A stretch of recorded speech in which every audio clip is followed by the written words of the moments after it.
Esté con ustedes. Y con tu espíritu. Proclamación del Santo Evangelio de nuestro Señor Jesucristo según San Mateo. Gloria a ti, Señor.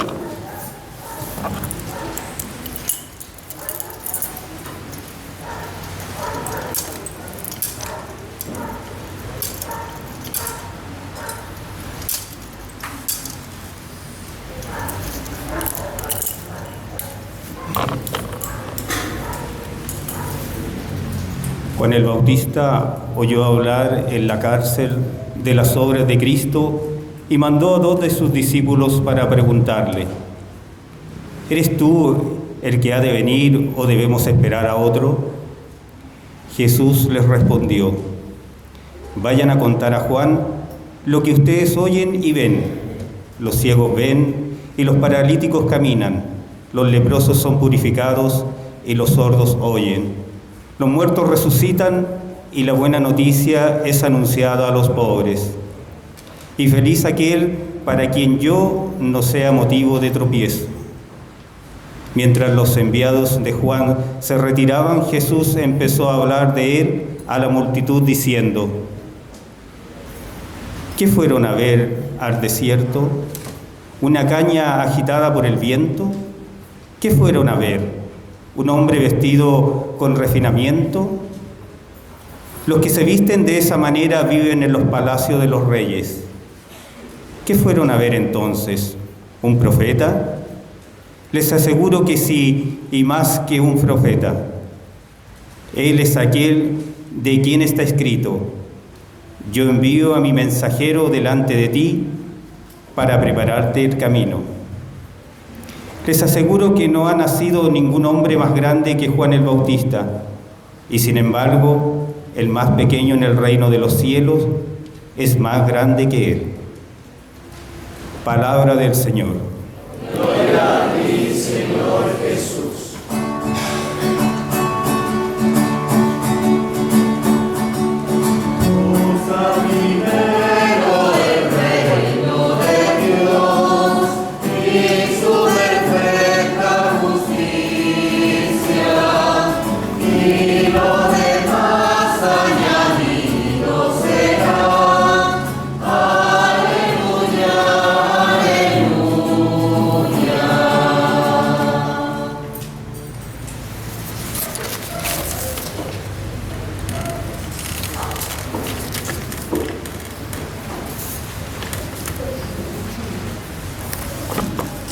Reverendísimo Padre, estos jóvenes fueron bautizados un día con la promesa de que serían educados en la fe y de que un día recibirían por la confirmación la plenitud del Espíritu Santo. Como responsable de la acción catequética tengo la satisfacción de manifestar ante la comunidad reunida que han recibido la catequesis adecuada a su edad. Con la gracia de Dios vamos a invocar al Espíritu Santo para aceptar a este grupo de jóvenes, para que lo reciban y sean en medio de nuestro mundo testigo verdadero de Jesús nuestro Señor. Decimos todos: demos gracias a Dios. Demos gracias a Dios.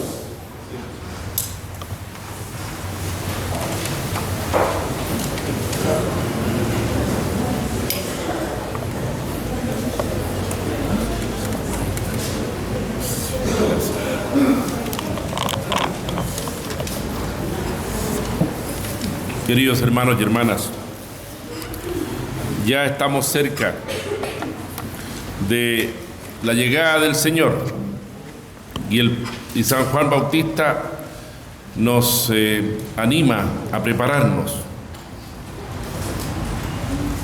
Ya la semana pasada lo habíamos encontrado en el Evangelio de la Santa Misa del segundo domingo del tiempo ordinario, del tiempo de Adviento, y ahora lo encontramos anunciándonos y preguntándose él mismo: ¿eres tú el que ha de venir o debemos esperar a otro? Le pregunta a Cristo.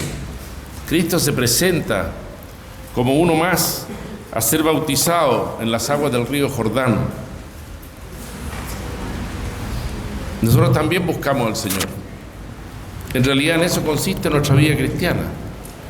de distintas maneras y formas, según la llamada de cada uno, según la forma de estar en el mundo de cada uno, sacerdotes, religiosos, solteros, casados, viudos, hombres, mujeres, etcétera, buscamos al Señor.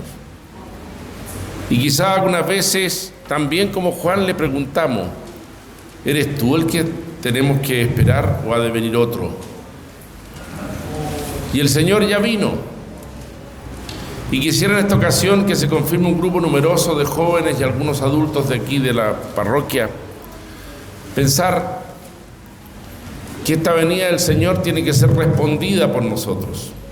Hay una respuesta del ser humano, de la persona, también según las circunstancias de cada uno. Pero todos tenemos que responder. ¿Qué tenemos que hacer nosotros? Decían los que se acercaban a Juan Bautista. Y él los llamaba a la conversión.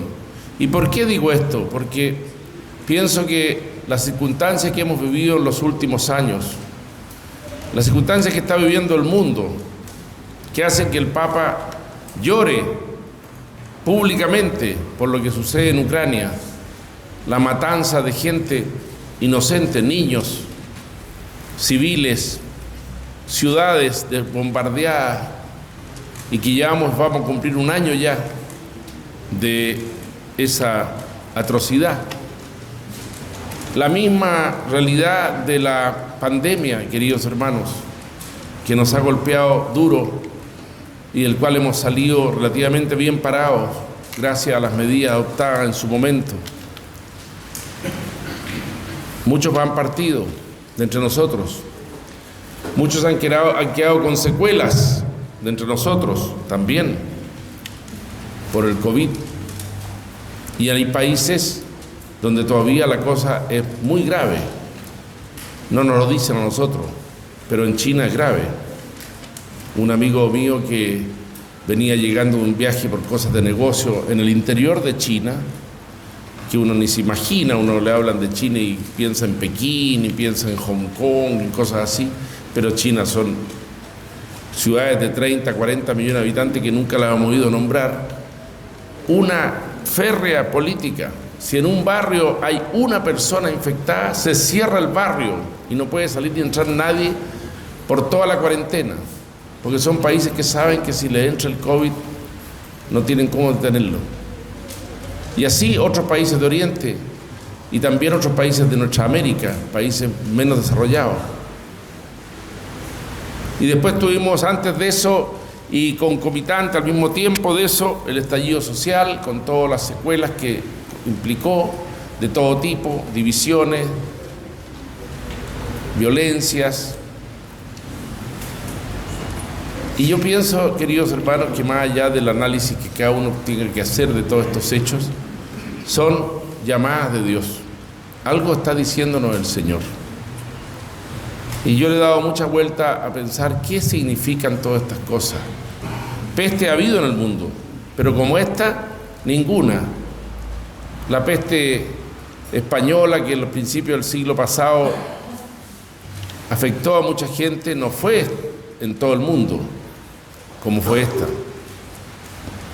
En el siglo XIII o XIV hubo una peste que mató a la mitad de Europa. Se acabó la mitad de Europa. No había ningún medicamento ni nada, y revueltas sociales y políticas ha habido en todas partes siempre, y siempre terminan en violencia, por desgracia. ¿Qué nos está diciendo el Señor con todo esto? Esa es la pregunta que me hago y que también he tratado de ir respondiéndome, y hoy día les voy a compartir esa respuesta. Yo creo que es un gran llamado a volver a Dios, porque este país, nuestro amado país, se ha alejado del Señor. Nos hemos engolosinado con muchas cosas buenas, pero hemos dejado a lado lo esencial. Y eso tiene para cada uno de nosotros una perspectiva personal y una perspectiva social. La personal es que cada uno de nosotros tiene que pensar, verdaderamente yo soy un hombre que vivo pendiente y estoy en las cosas de Dios. ¿Lo tengo presente o vivo como si estuviera ausente, yo ausente de su vida y él ausente de la mía? Me preguntaba hace un tiempo, ayer, una persona, ¿qué es lo que es un agnóstico? Y un agnóstico es una persona que dice, que piensa, que cree que hay un ser superior, pero que ese ser superior no tiene nada que ver con nosotros. Echó a rodar esto nomás y después se olvidó de nosotros. Que no hay una comunicación nuestra con el Creador, de ningún tipo. No desconoce, no es ateo. Ateo es el que niega la existencia de Dios. Y hoy día ustedes saben que las personas ateas son cada vez menos. Porque cualquier persona que ve la realidad que nos rodea dice, no, aquí hay algún orden, aquí hay algo, aquí hay alguien, porque esto no puede ocurrir todo porque sí. Pues bien, yo pienso que hemos de volver al Señor. Y eso tiene una dimensión personal, y cada uno de nosotros sabe cuánto se ha alejado, en qué se ha alejado, en qué no está siendo fiel al Señor. En su vida personal, en su vida familiar, en su vida matrimonial, en su vida profesional, en su trabajo. Es como un examen que hay que hacerse. Cuando uno es sometido, por así decirlo, a una prueba importante, una enfermedad, un momento difícil en la vida de la familia, uno se pregunta, ¿y qué significará esto? ¿Por qué el Señor permite esto? Porque Dios no duerme. Permite las cosas o las quiere. Y siempre respeta la libertad del ser humano. Nunca nos impone las cosas. Y después hay una visión más general. ¿Qué hace un país que quiere volver a Dios? ¿Qué hace una parroquia que quiere estar más cerca de Dios? ¿Qué hace una familia que quiere estar más cerca del Señor? Y la respuesta está dada hace muchos siglos atrás. Y se la dio directamente Dios a Moisés. Le entregó los 10 mandamientos. Y le dijo, aquí está el camino, si quieren ser fieles y seguirme, que han de vivir. Y hemos olvidado los 10 mandamientos. Muchos de ellos ni siquiera nos acordamos que existen. Y vemos gente que roba. Todos hemos visto robos. Yo mismo he visto presenciado robos en mi presencia, en la Plaza San Bernardo. El otro día iba camino de Buin, camino de Alto Jahuel, y delante mío un camión con fruta. Y de repente se sube un cabro por el camión para arriba y se saca una caja de fruta de esa de exportación de haber sido. Y se reía. Y nadie decía nada, estábamos en la cola de auto. ¿Quién iba a decir algo? Ninguno de nosotros policía ni íbamos a empezar a hacer nada. Pero ¿qué pasa en la mente de ese hombre, de ese chiquillo, quizá un joven? Se veía un hombre de unos 25 años. Bueno, pasa que Dios no existe, Dios no está. Y cuando vamos para allá, ayer, por ejemplo, que también tuve que ir a Champa, 2 autos sin patente. No pagan el tag. Seguramente piensan que es una injusticia, lo que quieran, pero simplemente no pagan. O sea, roban al sistema y nosotros pagamos. Y así podríamos decir tantas otras cosas. Gente que miente. No, padre, si es una mentira blanca, es poquita cosa, si es una cosita. No, no hace ni un mal, siempre hace mal. Uno se va habituando a vivir en la doblez. Y el Señor dice que alaba a Natanael por no tener en él doblez ni engaño. Y la virtud de la castidad, o el 6º mandamiento, y vemos la pornografía en televisión, en internet, cómo está tomando a nuestros jóvenes y a nuestros adultos. Muchos estudios que hay hoy día nos dicen que es peor que la droga. Es más fácil salir de la droga que salir de la pornografía, sobre todo si es pornografía dura. Bueno, y así podríamos decir muchas cosas, y esto afecta, vamos a decir un dicho chileno, de chincol a jote. No, a mí no, yo no tengo nada que ver con esto. No, todos estamos expuestos y todos nos hemos alejado del Señor. Y entonces, ¿qué hay que hacer? Eso es lo que me pregunto yo. Bueno, hay que hacer muchas cosas, hay que volver a Dios, sí, pero ¿cómo? Y yo pensaba que una manera muy concreta de hacerlo es la siguiente. Primero, volver a orar.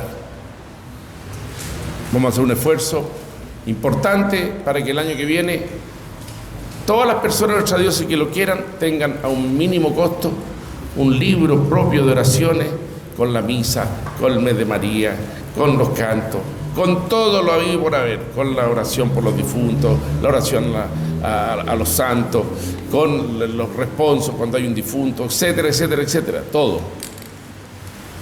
Porque tenemos que orar y no se nos ha olvidado orar. Pocos rezan y los que rezan poco. Y hemos perdido incluso el sentido de la oración. Pero ¿por qué voy a orar si Dios sabe todo? Es verdad. Pero orar es hablar con Dios. Pero dejar que Dios hable conmigo. Quizás tú no tienes mucho que decirle. O se te ocurre que no tienes que decirle. Yo creo que todos tenemos cosas que decirle al Señor. Pero quizás Él quiera decirnos cosas. Y entonces ocurre que nunca nos encuentra dispuestos. Tienen tiempo para todo, pero para escucharme a mí, no. Hay que hacer una cosa, hay que hacer la otra, hay que hacer la otra, hay que hacer la otra, hay que hacer la otra. Orar en familia. Se nos ha olvidado orar en familia. Bueno, es que es difícil. Bueno, ahí está la cosa. Estamos tratando de recuperar cosas. Orar para Navidad. Establecer un bonito pesebre en la casa. Puede comprar uno chino por 25.000 pesos. Ahí. Es decir, una comunidad, una familia, una persona, una empresa que vuelve a Dios. De todas las empresas que hay en San Bernardo, de todas, 2 piden una misa para Navidad. 2. Y está lleno de empresas, con su empleado, y hay un momento de canto y una cosa bonita, sencilla, muy temprano en la mañana cuando van llegando. Son signos, hermanos, son signos de que nos hemos alejado de Dios. Orar cuando bendecimos, cuando nos sentamos a la mesa, orar cuando nos levantamos, orar como uno quiera, con las oraciones de siempre que aprendimos quizás de nuestra abuelita, o con las oraciones que ya olvidamos y que recordamos de nuevo, o con las palabras propias de cada uno. Si Dios es un amigo, dice la Escritura que Moisés hablaba con Dios como habla con un amigo. Nosotros hablamos entre nosotros. Dios es persona, Dios nos escucha. Santa Teresa escuchó de Jesús esta afirmación dura: Teresa, yo le hablaría a mucha gente, pero el mundo hace tanto ruido en sus orejas que no escuchan mi voz. Y ahí podemos estar nosotros, sin escuchar la voz del Señor. Después, nos hemos alejado de Dios porque no le rendimos el culto necesario, porque de alguna manera, pienso yo, nos ha ido pasando que ya no lo sentimos tan necesario. Y lo ponemos al lado y lo dejamos para los momentos de emergencia, fallecido, enfermo, problema, ahí todos recurrimos a Dios. Bien, está bien, uno recurre a su Padre en cualquier momento y especialmente en los momentos difíciles. Pero ¿y el mandamiento de santificar el día del Señor? La misa dominical, que estamos haciendo esfuerzo para que todos puedan acceder a ella. Y hay mucha gente que dice, sí, yo soy católico, ¿va a misa? No, rara es, para los funerales nomás. O sea, el problema no es ir a misa o no ir a misa, el problema es que hay un mandamiento detrás, hay algo que el Señor nos ha pedido expresamente. Y sin embargo tenemos otras cosas que hacer, como el Evangelio. El rey convidó a la fiesta a todos, al banquete eucarístico. Uno le dijo, yo me casé, buena razón, no puedo ir. El otro había comprado una yuntegüeye, ya, más o menos nomás. El otro había comprado un campo, no fue ninguno. Nosotros hacemos ese acto de humildad profundo, de reconocer a Dios y de rendirle culto, como católicos de la manera en que Él mismo nos ha. Quizá uno me diga, pero padre, si nosotros ya estamos aquí, ya tiene razón. Pero hay muchos hermanos nuestros, parientes nuestros, vecinos nuestros, que no saben ni dan ese culto a Dios. ¿Y cómo podemos hacerlo? El ejemplo, la palabra, un catolicismo más activo, no tan pasivo, que algunas veces estamos ahí esperando, sí, nosotros cumplimos, pero al lado nuestro hay mucha gente que se dicen católicos y no cumplen las cosas esenciales, no con la iglesia, con Dios directamente. La misa dominical. Hemos hecho esfuerzo para que las misas estén publicadas. Supongo que aquí el Padre Mario y el Padre Freddy tienen todos los horarios perfectos. Horario de misa, entra usted, encuentra las misas, dónde son, a qué horas son. Entra a la página web, encuentra los teléfonos, todo. El otro día no haber sido así porque la señora llamó a una parte y fue a la misa y no había misa. Ahí el cura, oye, ¿qué pasó? Bueno, fallan los sistemas. Pero, y la tercera cosa, hermanos, los más pobres, los que sufren, los que están solos, los abandonados. Tenemos mucha gente de esa en nuestra diócesis, mucho más de la que nosotros vemos, porque cuando el corazón no está puesto en las cosas del Señor, uno no ve.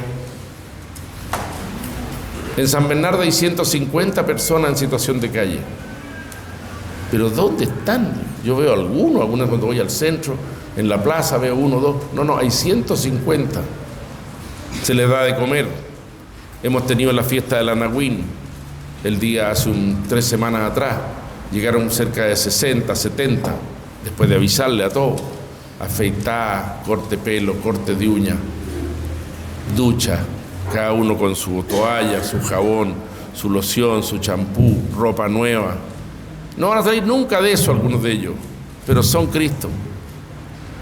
Pero también cercano a nosotros, hermanos, hay mucha gente así. No son pobres de solemnidad, o sea, yo digo, este hombre. No, pobres que llevan algunas veces el dolor, el abandono, la escasez, la edad, solos. Y en cada parroquia, como está dicho, debe haber una pastoral social capaz de encargarse de ellos, de saber dónde están. Ahora viene la Navidad, estamos consiguiendo las cajas de Navidad. ¿A quién se le van a entregar la caja de Navidad? A los que lo necesitan, a los más pobres. Y eso lo sabe un párroco, lo saben los sacerdotes, lo saben ustedes también. Padre, en mi calle hay un señor que sale muy poco y que yo sé que vive muy mal. Allá se le va a ver, toca el timbre. ¿Cómo está, señor? Venimos a verlo. Le traemos unos pequeños regalitos por la Navidad. ¿Y ustedes de dónde son? Somos de la parroquia, o quizás ni se dice. Hermanos, pienso que el Señor nos ha puesto por delante una serie de acontecimientos para que reaccionemos. Y la reacción no es como institucional, todos vamos, no, cada uno tiene que reaccionar. Está su familia, esto que le estoy diciendo hay que conversarlo en familia, conversarlo en el matrimonio, conversarlo en la empresa. Pero estamos viviendo mal, porque estamos viviendo lejos de Dios. Quizás tú estás cerca del Señor, por eso están confirmándose, quizás nosotros, pero hay mucha gente masivamente en el país que se ha alejado del Señor, porque otros dioses han sustituido al Señor. El dinero, el placer, el pasarlo bien, la cantidad de teorías que corren, yo soy lo que quiero ser, me cambio de sexo, me cambio de país, me cambio de no sé qué, hago todo. Y hay un Dios, y hay una ley de Dios. Y esa ley de Dios, el que no la respeta, vive de desgracia en desgracia. Queridos jóvenes que se confirman, les digo esto en este día en que ustedes reciben el don del Espíritu Santo y adultos, porque necesitamos testigos. No necesitamos tantos predicadores, necesitamos testigos, hombres y mujeres, más jóvenes o menos jóvenes, que con su vida atraigan. Es lo que dice el Papa Francisco. La iglesia no existe, no crece porque somos gente muy buena, qué sé yo, por atracción. Un cristiano que vive bien su fe católica atrae a otros, y esos otros se sienten atraídos. porque el bien siempre es así. Y seguramente así ha ido pasando en esta parroquia, y va volviendo gente. Lo hemos visto en toda la diócesis, yo hablo de la que conozco. Hay mucha gente que ha vuelto al Señor después de todos estos acontecimientos. Jóvenes también. Hoy día teníamos una reunión de la pastoral juvenil. Hay muchos jóvenes comprometidos, silenciosamente. La palabra esencial, queridos jóvenes, es volver. Y el que vuelve sabe que alguna vez se puede volver a alejar y debe volver a volver, como el hijo pródigo. La iglesia no está hecha para gente perfecta, no está hecha está hecha para pecadores, hombres y mujeres que cometemos errores, pecados gravísimos algunas veces, pero tenemos el perdón de Dios siempre cuando uno vuelve humildemente y lo reconoce. Vamos a pedir en este gran día de la confirmación de este grupo de jóvenes y adultos que sean verdaderos testigos del Señor, no haciendo cosas raras. Nadie les pide que se vayan a gritar a la Plaza San Bernardo o que se pongan a hacer... No, hay que hacer cosas, hay que hacer casa a casa, hay que recorrer toda la familia. La Navidad es un momento importante, pero sobre todo dar testimonio en lo que hacemos. Donde tú estás, que se pueda decir, este hombre, esta mujer, esta chiquilla, esta señora, este abuelo, esta abuela, algo tiene que me llama la atención. ¿Qué tiene? Su fe, que se le nota en sus comentarios, en su manera de vivir, en su manera de comprender, en su manera de perdonar, en su manera de hablar. Queridos hermanos, estamos terminando el año esperando al Señor Jesús que ya viene. Pidámosle a Él que nos ayude a acercarnos al pesebre con humildad. El que va al pesebre y lo mira de lejos y no se es capaz de arrodillarse como los pastores y los reyes magos, que eran grandes personajes de su época, no ve nada, ve un niño nomás. Y ahí hay más que un niño, ahí está Dios. El hecho central de que divide la historia, la segunda persona de la Trinidad, el Verbo de Dios, la Palabra de Dios, que existe eternamente, se encarnó en el seno de una mujer, como celebrábamos estos días la fiesta de la Inmaculada Concepción, una mujer purísima, y nació entre nosotros. Y entonces lo nuestro fue levantado. Todas nuestras pequeñeces, nuestras cosas, el Señor las vivió, las conoció. Él fue perseguido, Él tuvo alegría, Él gozó tomándose un vaso de vino con sus discípulos. Él lo pasó bien enseñando a otros, pero también fue perseguido y murió. El Señor se hizo uno de nosotros para que nosotros seamos como Él. Esa es la conversión que debe ocurrir en el corazón de un cristiano, de un católico. Yo me hago otro Cristo, como dice la Escritura. Pidámosle que estos jóvenes que hoy día se confirman sean en esta comunidad y donde estén siempre testigos fieles del Señor Jesús. Y se lo pedimos especialmente a nuestra Madre, la Virgen Dolorosa, que es la patrona de esta parroquia. En nombre del Padre, del Hijo y del Espíritu Santo. Amén.